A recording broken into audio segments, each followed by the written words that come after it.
Welcome to the Echo Sportscast number 12. I'm Paul McLean. And I'm Dave Dale. Today's show features high school action, of course. That's what we start off with every time. This time, we're going to focus on girls volleyball and the latest NDA hockey results, if I can get some. It was another snow day.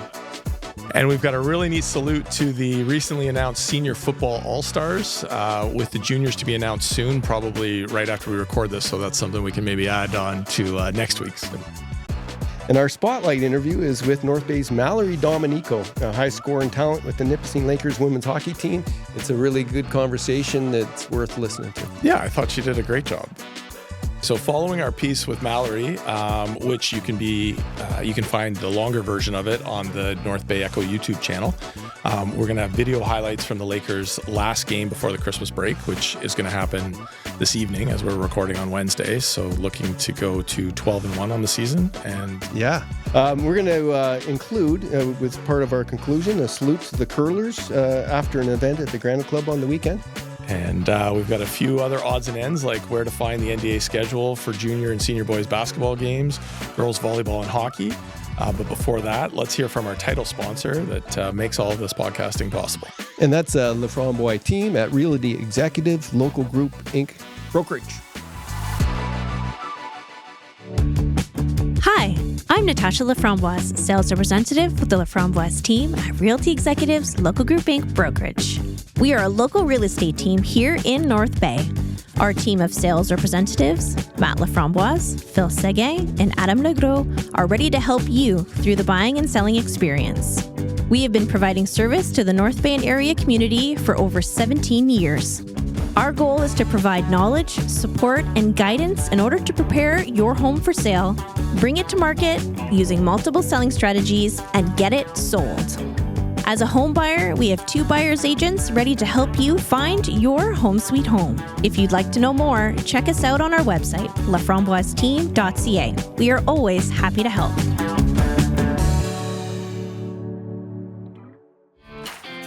In NDA hockey action on Wednesday, the Chippewa Ravens beat the Scholar Bears 5-1. Captain Thibodeau, he's got 2 goals and 2 assists, 2 goals with Nick Plexney.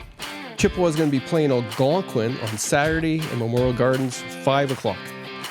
So we didn't have a local team win the NDA hockey tournament, the 49th annual, although we had local teams right into the end of it. The Chippewa Ravens ended up playing the Knights, Llewellyn Knights, in the final. And from my look of it, I was going to leave a couple times, actually. They were up like 4-1. And they look like they're in control. And all of a sudden, Chippewa gets a power play goal. Yeah. Right? So I'm sticking around a little bit. Then they go up 5-2. And I'm like, oh, well, it's probably not high enough. Then they go to 5-3, right? And now it's getting interesting. It's getting interesting. And I'm up checking things out and got a lot of good clips because of those, they're on a comeback. And this could happen, right? I've seen it happen. Yeah. But I didn't realize that they were missing out on one of their players that got hurt. And we got a friendly fire video clip, actually, of showing you how dangerous it is out there. Yeah. And let's play it now there, Ben. And this is Mr. Pipe's boy, Bob Pipe's young son there, number 12. Replay that again? Yeah. I just catched it a bit. Yeah, right in the corner at the screen as it's going off. And we figured out. And I know 10 is the captain, that Thibodeau boy, right? Yes. So, and he's a husky little player out there. He throws his body. And he was lining up that Knights player. And fortunately, like I was talking to Bob, his father, afterwards, I didn't realize even he was injured because he does get up and he comes back into the play. But they put in the concussion protocol and he was out for the rest of the game, which is good because no game is worth your brain. No, and the old adage of, you got your bell rung or you're just seeing stars, don't worry about it, have a drink, it'll be okay. It's certainly more serious than that, and it's nice to know, and I can speak to it from all levels, that it's certainly something that's, thankfully got a lot more attention paid to it. So if it was a closer game, 5-5, it starts to happen and stuff. You want to make sure, but I think too, like the questions and everything are in place because sometimes too a hit like that you can get up and you're fine, and other times a hit less than that, and you're feeling groggy, and it's important to check with the kids. So it's a dangerous game. I'm glad they have those protocols in place. These kids need to be able to get out of high school with some type of brain after they're done, for sure. And whatever happens after that, that's on their own accord. I never even saw the last score. There was no announcement, nothing on Chippewa. Nobody's celebrating a loss. So so if they won the tournament after it was 6-3 when I left. Okay. And there's still 7 minutes. Yeah. But then I heard it was like go. So I guess I called Greg and said, hey, how much did you lose? Finish? What was the final? But no, it was good. We saw lots of teams coming through. I know the parking lot at the Gardens was jammed. Lots of team buses floating around town. So. Well, Chippewa's semifinal against Schollard was a good game too. It was a close 2-1 game. And there was a lot of the other semi was a 2-1 game too between Cora and Llewellyn. Yeah. So it was a good tournament. Yeah. No, it's great to have. So obviously kudos to Luke and his crew for convening it and having another great NDA tournament. And I'm sure after a couple days, the work begins on next year's or some of the planning anyways for it. Well, I think there was Algonquin couldn't field a team for this tournament. Yeah. And then there was another NDA game scheduled for Saturday night with Algonquin. Okay. And then another one on so I'm not even sure what's going on.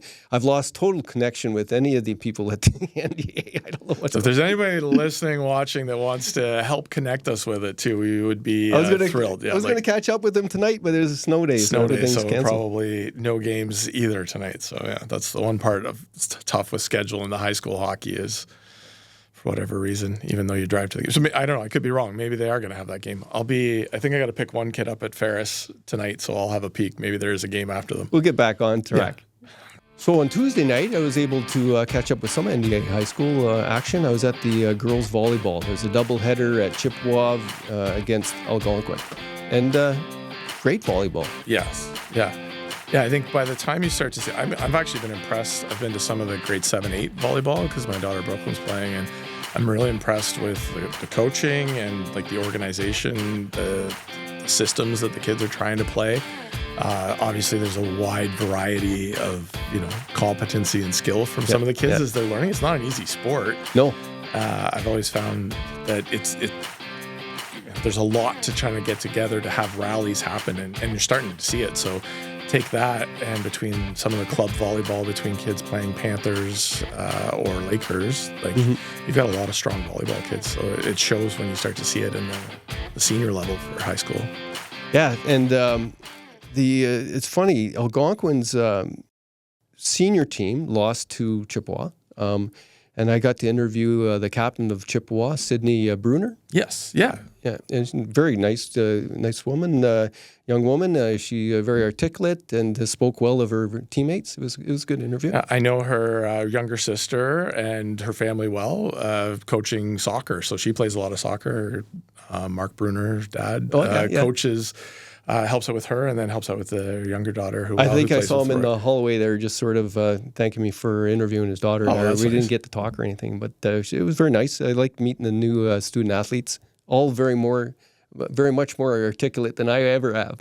Well, I think they've probably grown up seeing a lot more of it too and realizing it's not just, professional athletes, and I think those are all the skills too that we think are so vital and we want these kids to have them because they'll grow up to be...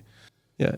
And she's making plans. I think she's going to go to school for kinesiology. Okay. Yeah. So let's hear from Sydney.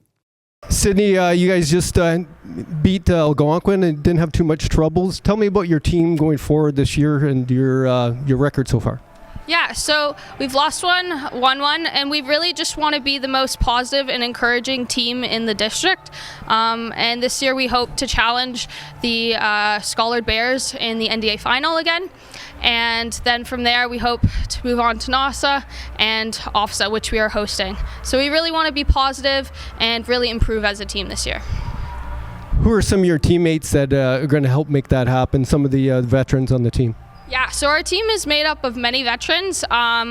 myself included. And we have some great setters, Ellie McClellan and Rowan Plamondon.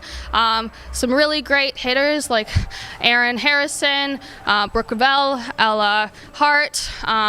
Then we also have just some other great key contributors like our libero, Molly Robertson, but then a lot of great grade 11 students that have come to like just be their own and bring a lot to our team this year. So, How long have you been playing volleyball? I've been playing club since grade 9, so I'm a little bit later, but with school sports, it's probably been since grade 5, so it's been really enjoyable. Have you played any other sports? Yeah, for sure. I do competitive soccer and then school basketball as well. And then I also did competitive dance for over 10 years. So after the senior game, there was the junior match, right? And I actually think that the Algonquin's junior team was going to win. I couldn't stick around for the whole thing. So just based on what I saw, I'm betting Algonquin's junior team beat Chippewa's junior team. I think, actually, Algonquin's junior team might even be able to beat their own senior team. Be a good challenge. Well, that's great when you can practice like that. It's not always great for the older ones, but I think anytime you can do that, I don't know if they can beat them, but it's a bit of parity, I thought. Well, I think that's a reality, though, for us here. We are so far. It's not like there's, a ton of schools. It's not like, there's a town 10 minutes away that we can go play. So anytime those opportunities to have the kids play, I think just gives them a tremendous experience. I know my son's team for hockey, their U10 AA team played a U11, and it was a really close, exciting game. And no one had to travel. So, there is an element to that. And the kids, I know the older kids go to school with my son, and he was all worried about, Merrick's going to be chirping today because they won. And he was saying they were going to be, and they did. And they deserved to. And the kids were fun, kind of joking about it. My son came out, put his hands over his eyes to walk by Merrick because he knew he was going to talk to him. But so if there's a chance for our local teams to get more practice by playing against older kids or whatever, I think nothing better than that. I had a terrible experience as a teenager because in Cape Royal, we had barely enough guys for the rep baseball team. Yeah. And we only had one baseball team. And they had us play the guys younger than us. I think they were 12-year-olds, and we were 14 and 15-year-olds. And 14 anyways. And we couldn't. I was one of the pitchers. Yeah. Couldn't find the strike zone because it was so small, right? Right, yeah. And so it was like a walk fest, and our coach was going ballistic. He pulled me 3 times off the mound, put me back to second, put in the shortstop to pitch, same friggin' thing with that pitcher. Didn't like that, put in another guy. And eventually I was just telling the pitchers, just lob it to him, let him hit it. We'll get him out by the fielding. Yeah. Huge pet peeve of mine in baseball. Going back to when I was a kid, I can remember I'm haunted by the sound of a ball hitting a backstop because a pitcher is missing the catcher. And as the catcher, I was always jumping or trying to block. And then, I'm going to try my cutter pitch. I'm like, how about you just throw your over the plate pitch and let the other 8 guys or 7 guys behind you on this? Yeah. So you definitely, throw it over, let the kids hit it, give them a chance to play. So. Did you ever participate in beating the ump? No, my trick was actually on, and I don't know, I feel like I read this in a book. We did it. Yeah. I would do, I was never confident enough to do that. My play was on a foul ball that was hit up in the air as you'd rip the mask off and look cool like they do on TV. But then you hucked your mask at the ump if you were mad at them. So you kind of figured out where they were. You pretended like you were throwing it to the side, but it was a direct shot at the umpire. At their shins, yeah. Definitely did that once or twice. Not proud of it. Not my finest. Well, my problem was that accuracy was an issue. Yeah. So even if I was aiming at the ump's head and the catcher wasn't going to catch it, I couldn't hit it. It was still hard to hit. Yeah, you're like, if you could do that, you could do a lot of other things too. So it's... not as easy to put that ball over the way you want to. Well, it's never easy being the older guys playing the younger guys, but it's very good for everybody's development because you have to learn how to do that. Yeah. And playing against bigger, stronger kids, you learn to be physical and get pushed around a bit. And for the older kids too, sometimes it's good to be, the big kid on the playground and experience that and maybe do a little pushing around yourself. So it's good. Yeah. And now for a nice little salute to the NDA Senior Football All-Stars.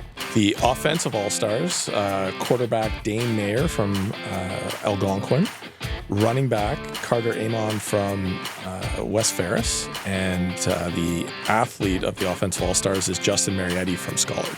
And the receivers of the All-Stars include Peter Ferrati of Schollard, Liam Nels of Schollard, Ryan Smetana of Algonquin, Owen Shillington of Algonquin, and then Shem Tignanelli from West Ferris.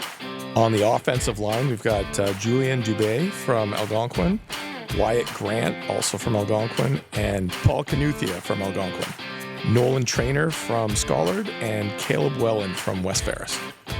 Defense All-Stars from the defensive line, Jai Cormier from Schollard, Jacob McGill from Algonquin, Sam Pinnell from Algonquin, and Parker Weller from Schollard.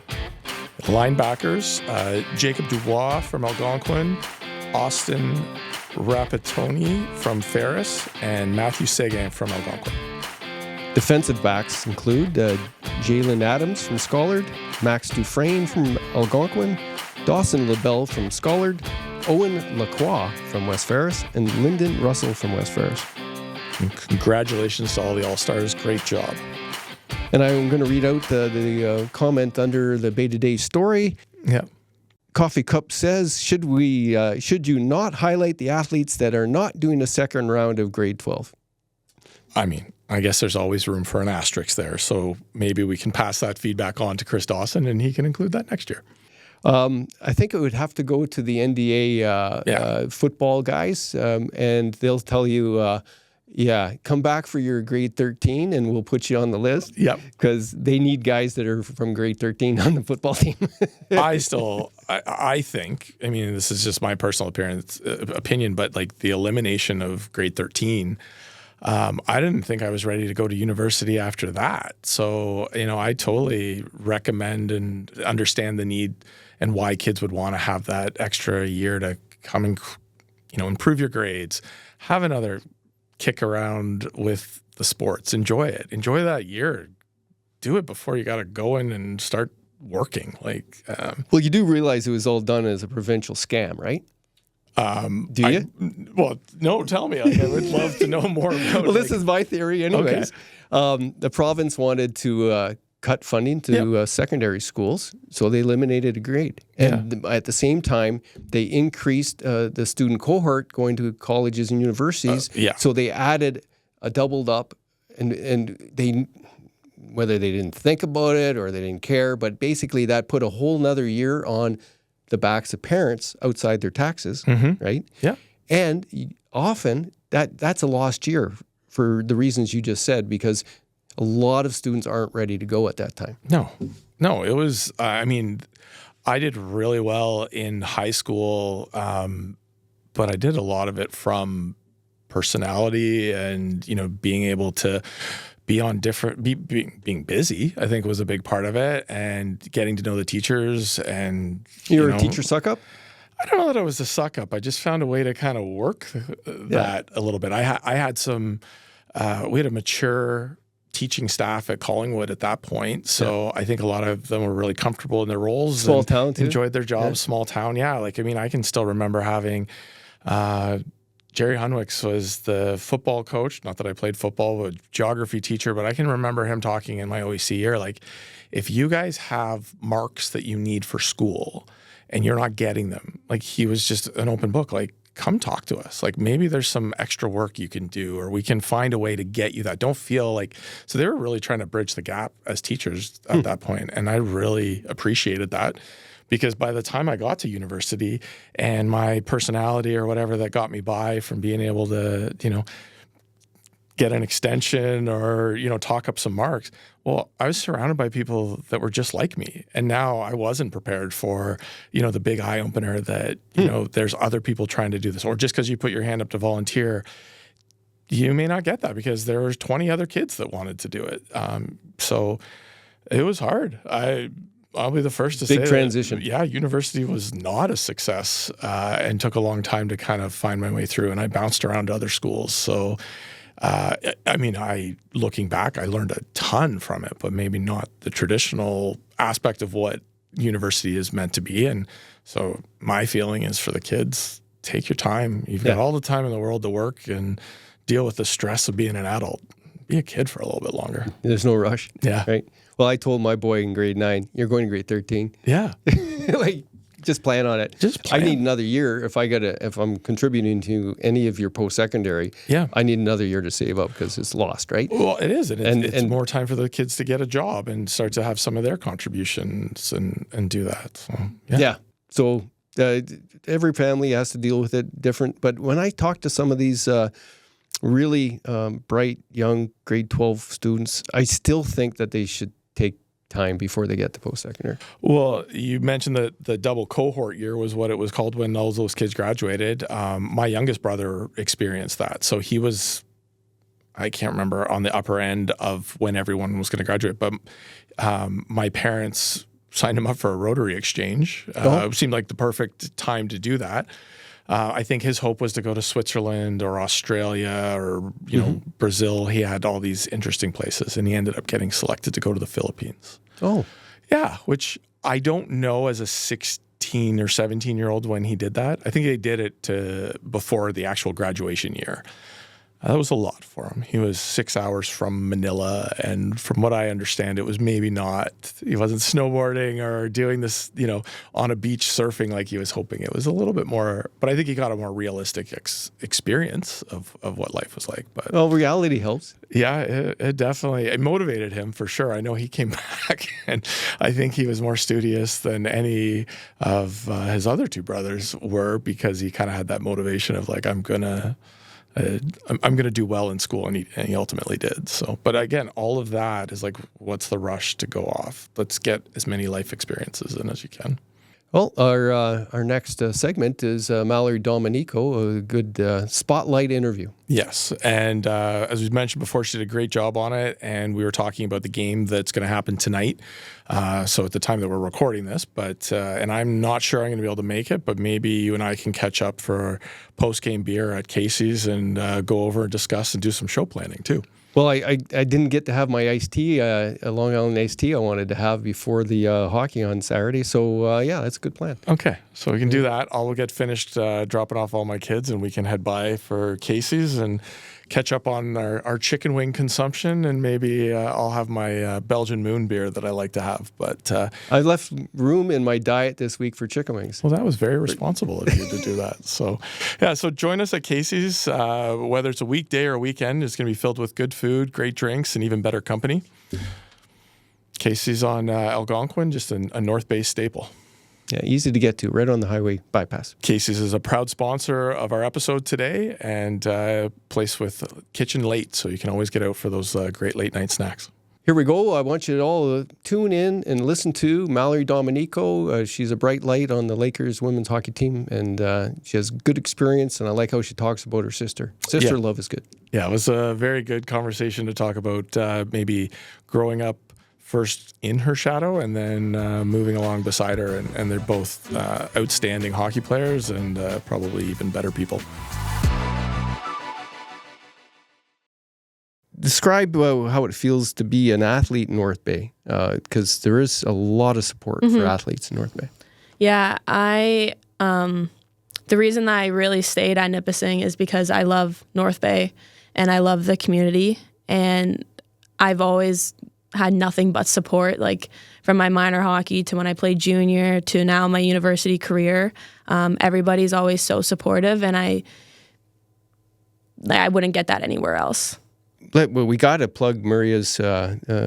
She's teaching training, right? Yep. What's the name of her business? That's a really good question. I stopped you. Right on. But I just saw a post there where she's offering her own sort of like hockey shooting school. lessons. Is it shooting lessons? Yeah. Okay. So there's a little synthetic ice pad. Just past the hospital. And she offers shooting lessons Tuesday to Thursday, like 5 to like 8 p.m. or something. Yeah. Yeah, she was quite the sniper. Yeah, she was. She was pretty good. She's not bad. She's not bad, but I do have more goals than her, so. Yeah. But do you have a goal where you're flipping the puck up while you're in full stride? No, my hands aren't good like that. Save that till nationals. Yeah. Anyways, I'll whip that out. I still have a couple more games in my career, so. As the career comes down, and I mean, there's a bit of a clock on that. What are you hoping to do when it does wrap up? Yeah, I haven't thought that far. I'm trying not to think that far, honestly. Yeah. But it is like really hitting me hard. Especially there's like 12 of us on the team that are graduating this year. We're kind of like, oh, this is our last home game. This is our last bus trip. And we're like, oh my goodness, like, what are we going to do? Definitely the PWHL is something that's always like toying around in my mind. But with that said, like I can enter myself and I might not get drafted. So for that, I kind of just have to focus on really having a good season. And then potentially looking about playing overseas for a year just to get that experience. Not many people say that they have done that. So that's also something in the back of my mind, but I really don't have any set plans right now. But yeah. Well, excellent. Well, I think there's going to be lots of room in town for coaching and continuing to pass on the skills, because I know there's a lot of young girls that could really learn from you guys. You just set such an amazing example. And and I think anytime you're around the rink, like I said, the girls light up when they see us. It's really great to everything that you guys do. I think my sister and I do want to create like our own hockey school. But we just haven't really sat down and like talked about the logistics or kind of everything to start that up. But I do think that is something that we are hoping to sometime introduce to the North Bay community. So I think I know some people that might be able to help with some logistics. So maybe we'll chat a little bit off air about that and have something else to talk about soon. Well, we're going to wrap it up a little bit here, and then we're going to have you do that commercial. I know you've been looking forward to it. The last time. Is there any words of wisdom that you want to give young athletes that are just, looking at what the possibilities of university? I know everybody's got the dream, but what should they be thinking when they're in U12, U10 at that age? What do you want to tell Brooklyn to listen to right now? Honestly, just to have fun. Like hockey needs to be fun in order for you to have a career in hockey. If you are putting all of your, if you're putting too much focus on it and you're not having fun, they will get burnt out by the time that they're in university. And they need to make the memories and share the fun moments with their friends right now to keep that love of hockey alive.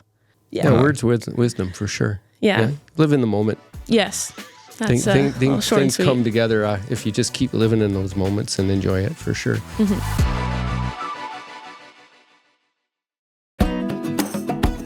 North Bay Echo is proud to partner with Twigg's Coffee Roasters, a part of the community since 1995. Twigg's offers a wide selection of quality beans, fresh roasted in-house every day. Find your favorite specialty drinks at our espresso bar. Rejuvenate with freshly squeezed juice or treat yourself to mouth-watering selections from our gourmet deli. And don't forget our irresistible fresh baked goods, including uncompromising gluten-free options. Twiggs has 5 locations to serve you, from North Bay to Sturgeon Falls to Sudbury. Order online for pickup at twigs.ca. And coming soon, you'll be able to order fresh roasted coffee beans direct to your doorstep from our distribution center in North Bay.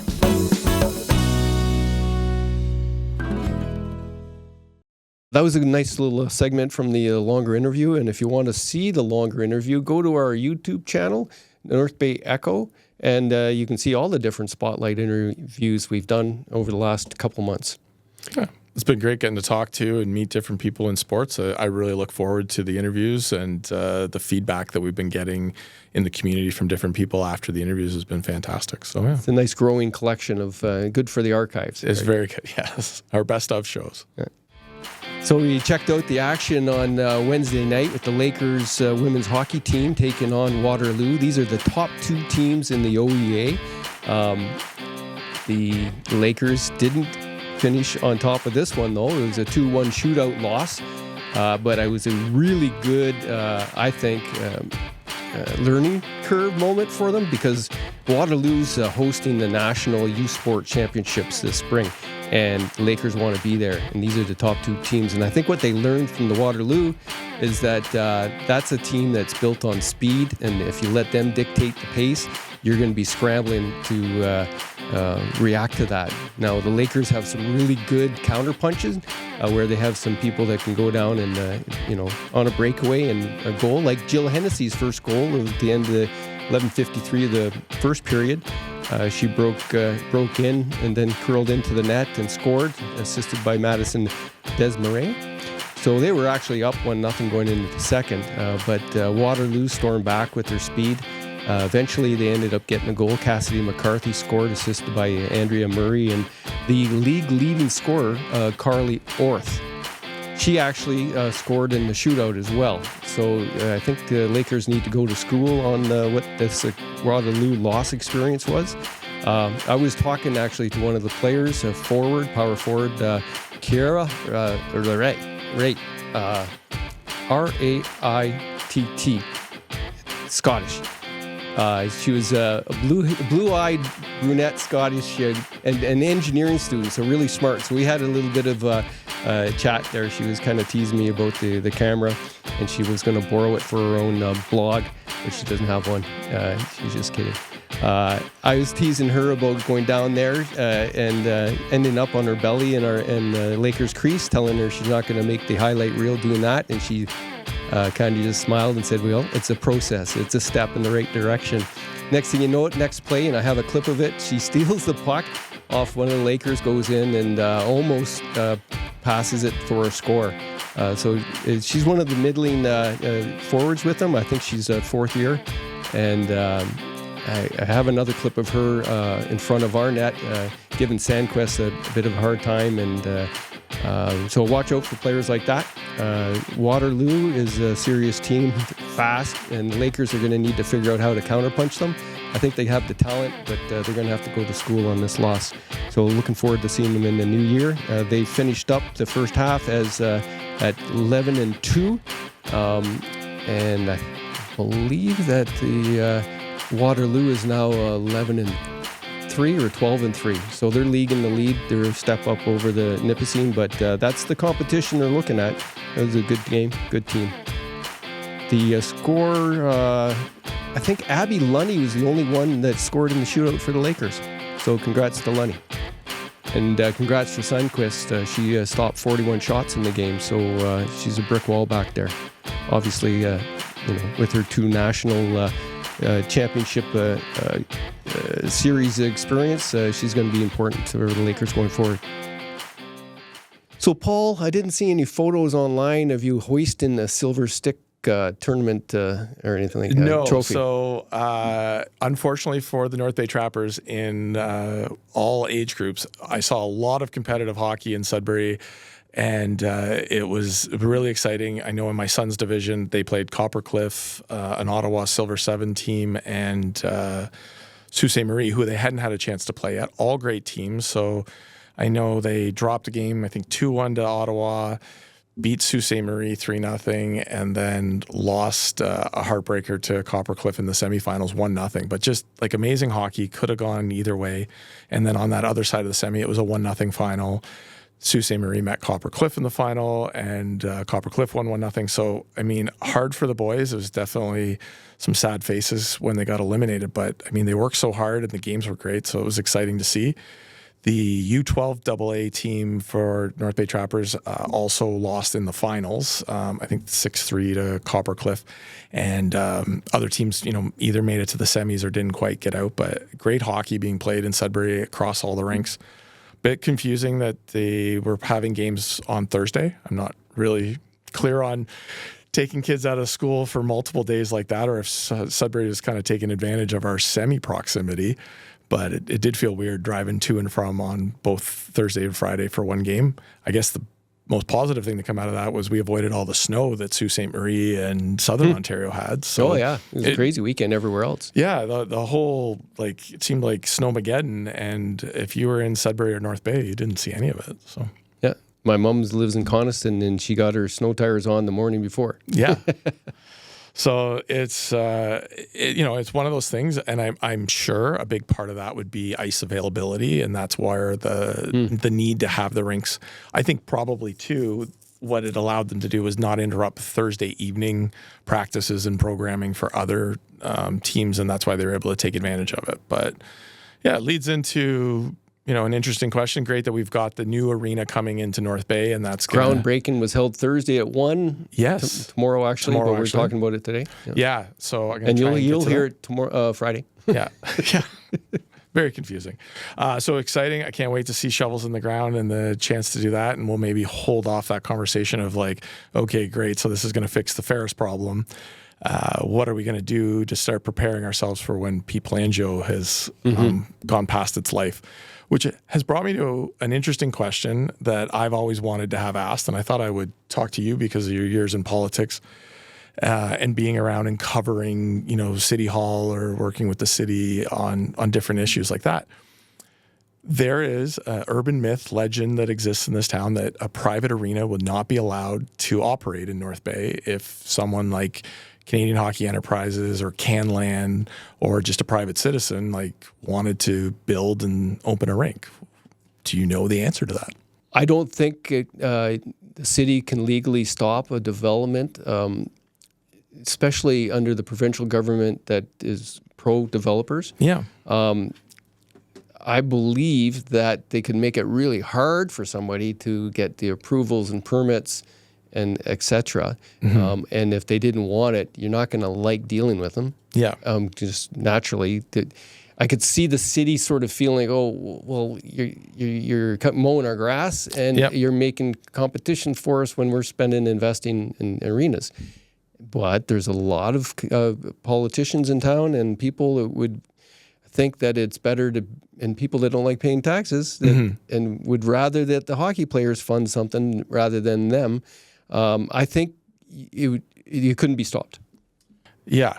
And that's, again, something I'm finding this is an interesting platform, getting to talk to more people about things. Would love to really get the answer to that question because I know the one answer I've heard from previous mayors even, I guess, or people involved with city council that I've brought that question up. And the response I usually almost get unanimously across the board is, well, people and users don't want to spend $500 an hour for ice because that's what it'll be if a private company comes in.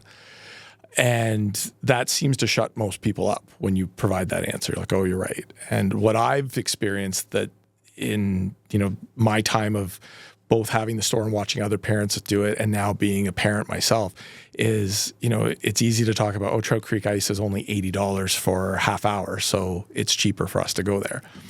Except it's not. There's, 15 sets of parents, 17 sets of parents who have now tried to find a way to get their kids to Trout Creek, and once you're there, they do have Wi-Fi. They have a lovely little concession. The lady comes across the street and makes poutine for people. But you're trapped. You're in Trout Creek for, if you've got an hour and a half practice and you need to be there a half hour before, it takes a half hour to get there. Like I've been there. Yeah, you're committing to the time. They have Wi-Fi, so you can do some work, but you are stuck there.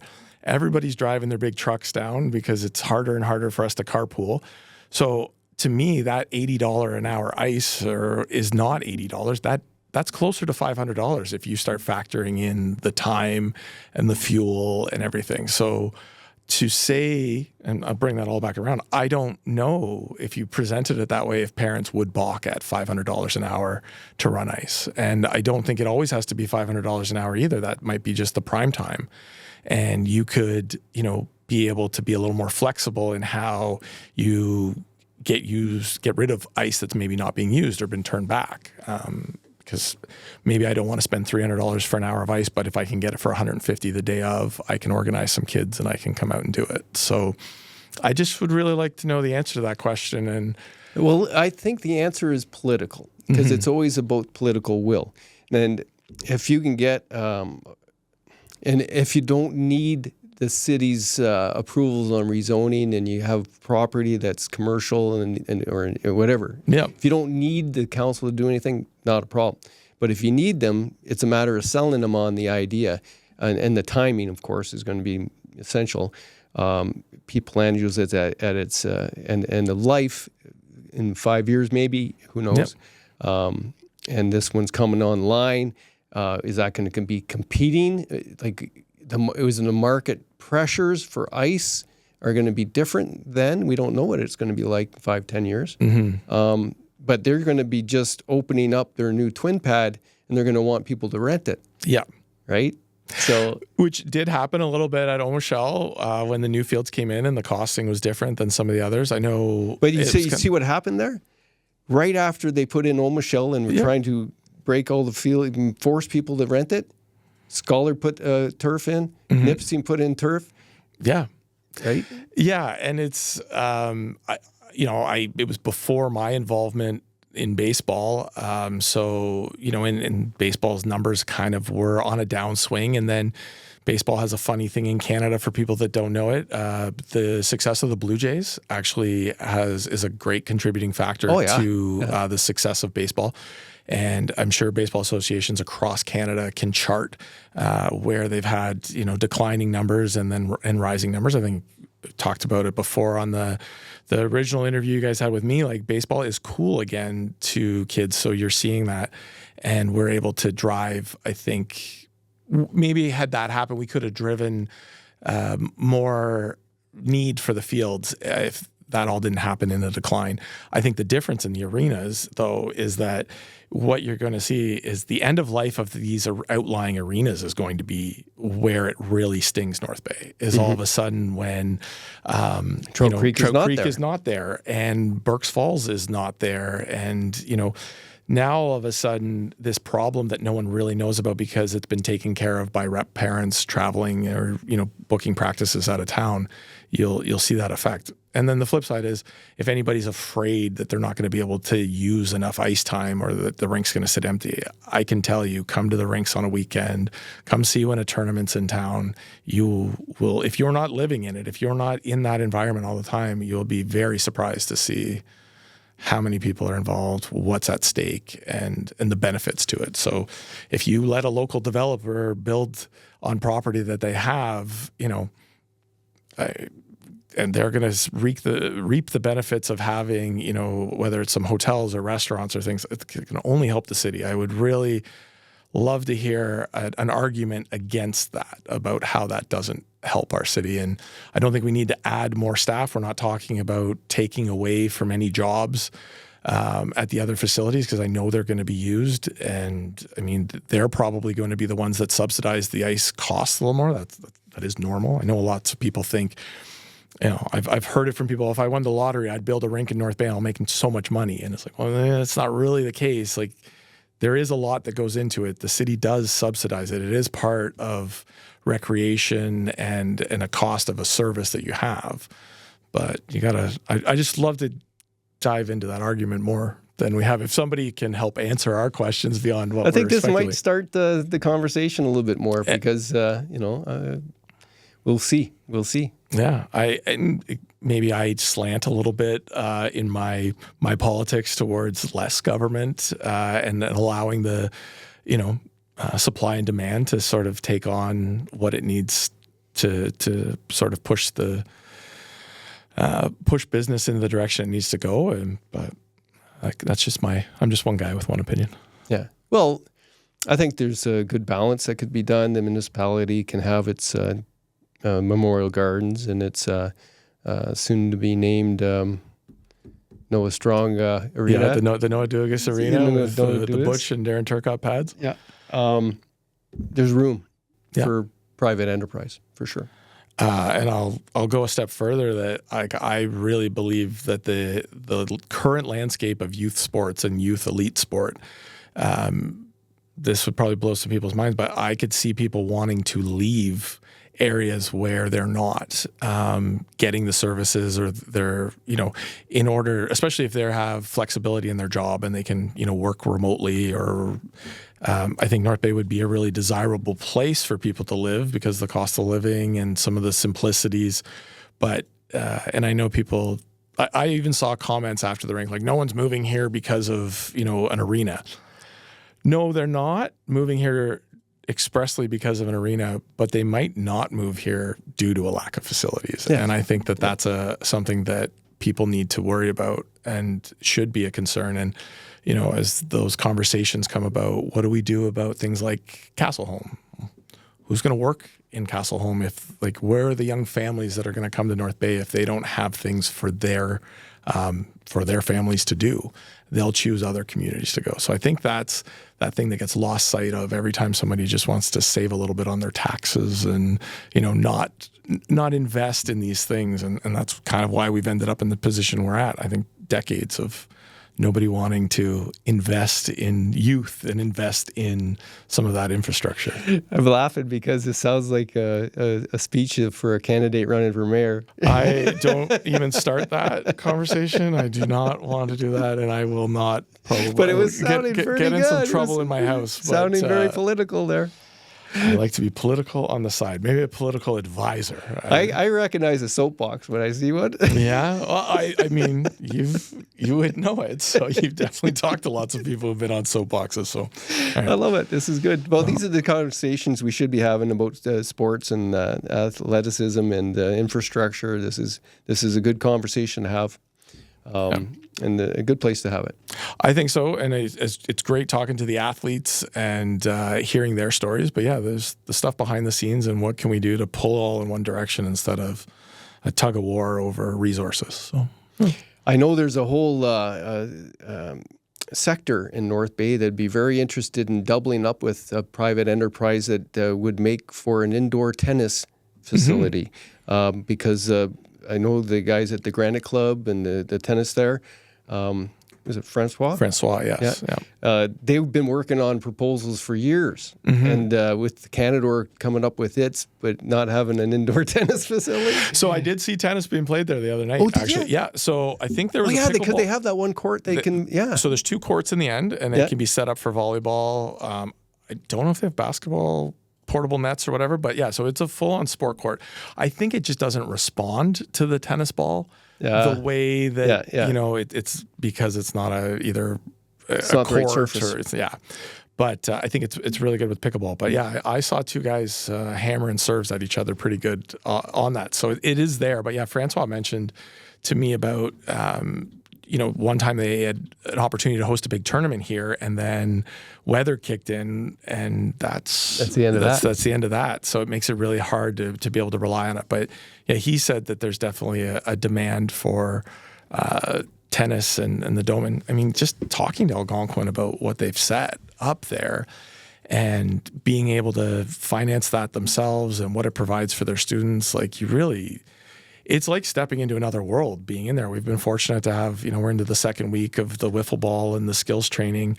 Had a good chat with Graham Loist, who's the general manager of that and looking after the facility, about, different programming we can maybe look to add in the summer and the spring when, as stuff changes over. But I just see so much potential, and it's such a great thing to have because you're just going to see things we hadn't even thought of will just find their way into it. I'm thinking about, a big dart tournament. I used to love having darts on in the store. The 180. Yeah. But they could have bocce ball. Yeah. No, right? It's massive. We have so much space, even. I wonder if they could put in horseshoe pits. Indoor horseshoe pits. Because there was talk once when Larry Tugas was doing the tourism stuff. Yeah, about a big horseshoe tournament. And he was trying to get a national horseshoe tournament here. But you need to weatherproof it, and you have to have so many pits. Well, I don't know what the appetite for cornhole in Canada is, but I don't know if you've ever caught. I mean, this is me watching crazy, weird TV late at night. But CBS Sports Channel, just a bizarre, has some really wild stuff on it. But professional cornhole, and they've all got the matching jerseys, and they're sponsored by Bush Beans, and then they're talking about the different types of bags and all the technology in bags, which technology is a funny word, but like they're putting one surface of the bean bag has more grip. And one is smoother, so it can slide. But I can definitely attest to being on the road in baseball for tournaments and stuff. The cornhole, you bring those out and the kids and the parents will just play for hours. It's such a great way to kill time. Intergenerational game, easy to do, easy to score. Yeah, it's amazing. We'd probably have wing picking off flies tournaments if we had to, if we were bored enough. Yeah, no, there's something out there. I've now got on an ESPN Ocho channel, which was I don't know if you. So this is a joke from the movie Dodgeball, where they're covering the dodgeball thing, and the two commentators are from ESPN, the Ocho, making fun that ESPN had so many channels that they'd finally got to this 8th channel. And so because of that, every year ESPN started to have this, and they would cover bizarre sports. And now it seems like this channel just lives, and it's actually a real thing. And there is like lawnmower racing and whatever game it is, when you throw a football on the roof and you try, it has to bounce as many times, and then if you catch it, you get the points. Oh, I used to do that as a kid. Everything you could imagine is now a sport, which is great, because you know what? If it's low cost, low barrier, and it just gets people doing something, I don't think we can have enough of that stuff. So I'd have a hoot if I was writing a sports column on that stuff. Yeah, so check out the Ocho. Well, speaking of the North Bay Granite Club, I wanted to do a nice little salute here. They had a tournament. I meant to get over there, but I didn't manage to do that. It was the Montana's Mixed Doubles Curling Stadium event. And congratulations were given to Kira Brunton and Wes Forget for winning. Kira has been our champion for 2 years in a row. Team Hegestad from Barrie finished second place. And they actually, in their Facebook post, made a special thanks to Mackenzie Elizabeth, who was on site coordinating the event. Her hard work ensured that the event went smoothly from Friday to Sunday. And as always, Bruno Bin and his amazing ice team made sure that conditions were perfect. That's where we're finding our news on the Facebook pages, and it's kind of cool. They're being very supportive of each other. They have, I'm probably a member of like 2,000 different pages. Groups and teams, and But I didn't realize they were doing pickleball there too. Tennis, curling. Yeah, no, I think they converted a couple courts. I'm not sure what they needed to do, right. or whether it's just something they can do on the fly. But it's for anyone that hasn't checked out either the Granite Club for curling, which they do a great job. I'm not a curler myself, but I may be getting there sooner than later. Everything about not with your knees, you're not. No, not with my. Yeah, well, no, but can't you do now that it's almost like stand-up shuffleboard where they just kind of slide it down the ice? Oh, can I get one of those? You seem to be one of those guys that are going to be sweeping a lot. Yes. I just think it's great. I love the idea, the social aspect of it, and it's one of those sports too that you can do with your parents and with your kids. So it's good for them. And then the tennis camps and stuff that Francois runs are just amazing. I know my kids have all gone through it, and it's definitely one they sign up for every year. Right on. Before we sign off, I just wanted to let you know that on our northbayecho.ca website, we have put up the schedules for the junior and senior girls volleyball and basketball, boys basketball. I'll also have the NDA hockey one up there. I'm waiting for the finalized version. So if you're wondering when things are going on, I'll have what appears to be the latest stuff, but not the changes that happen day to day. Well, baby steps, one step at a time. Having it in one place to find is already going to be a step up. So we've changed the newsletter, the Echo newsletter, a little bit. It's a lot easier to read, a lot quicker. It started today, actually.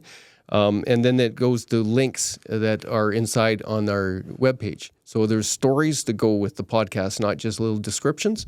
And only if you need to learn more or want to read more, then you can go off. But the newsletter's a lot quicker read now. There's week 12. Week 12, done. That's a wrap. Well, thanks for joining us for the Echo Sportscast number 12. I'm Paul McLean. And I'm Dave Dale. Thank you for liking, commenting, and sharing. Pretty please. We're all good. Thank you.